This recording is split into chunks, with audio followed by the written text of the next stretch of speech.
Guys हामी चाहिँ यहाँनिर भाइसँग राइड ओभर अब हुन्छ नि आजको ब्लग चाहिँ कसरी बनाउने भन्ने कुरो भइरहेको छ। अनि हामी चाहिँ आज चाहिँ साइकलमा भाइ र म होइन घाम बबाल लागिरहेको छ। भाइ यहाँनिर साइकल कुदाइरहन्छ टपकोसँगले हेर्नु सक्नुहुन्छ। दियो बबाल कुदाइरहेको छ भाइले होइन एकदम राम्रो कुदाएर बिस्तारै कुदा न बिस्तारै एउटा हाल्ने दुईवटा कुदा त्यसले मेरो आवाज यो स्पिड भएको कारणले गर्दा त्यहाँ सुन्दैछ छैन थाहा छैन होइन।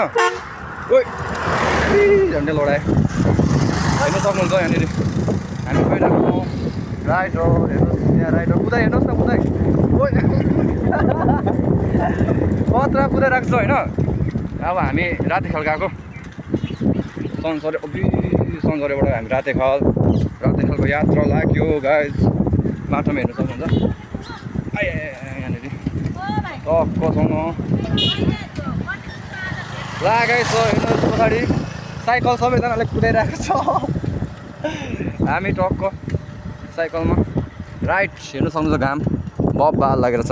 हाम्रो भाइले कुदाइरहेको ओबी झन्डै लडेँ कि झन्डै लडेँ म कस्तो रहेछ अलिक बिस्तारै कुदा न टक्कसँग होइन कुदेर चाहिँ यो चाहिँ राति खालको यो के ठाउँ अरे यो मिलडाँडा भन्ने ठाउँ आइपुगेको छ। मिलडाँडा पट्टि हो चोक हामी हेर्नु सक्नुहुन्छ। हाम्रो भाइ राइडर टोपी सबै लाएर को यो ट्याप्स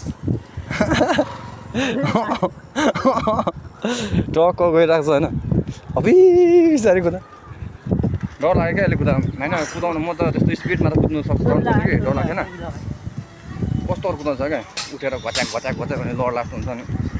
त्यही भएर हामी लागिसक्यौँ राते खाल पुग्नु यहाँ त मिलडाँडा हेर्नु सक्नुहुन्छ। मिलडाँडाको टक्क मकै केलाई भएर छ यहाँनिर चाहिँ धान रोप्ने बेलामा ओ यहाँनिर बम्पर छ के अरे बम्पर छ कि ओइ घोडाको गर्छ आची कसम मजाको मर्सिस ल मरिस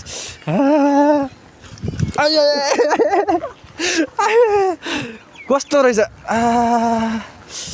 मेरो मारो नि हो आज कस्तो रहेछ हौ मिलडाँडा हेर्नुहोस् है गाइज। म कुदाउँछु जोड भएन यो आमा ए के गरेको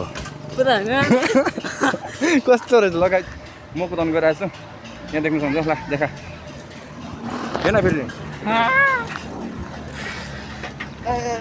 देखा न आफूले के गरेको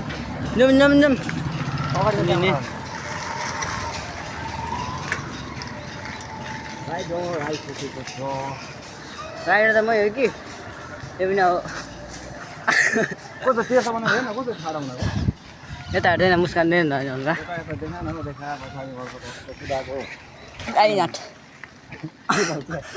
हेर्न फेरि के गरेँ कहाँ देखाएको अनि के आएन त म मलाई देखा ए दल देखाएको छ नि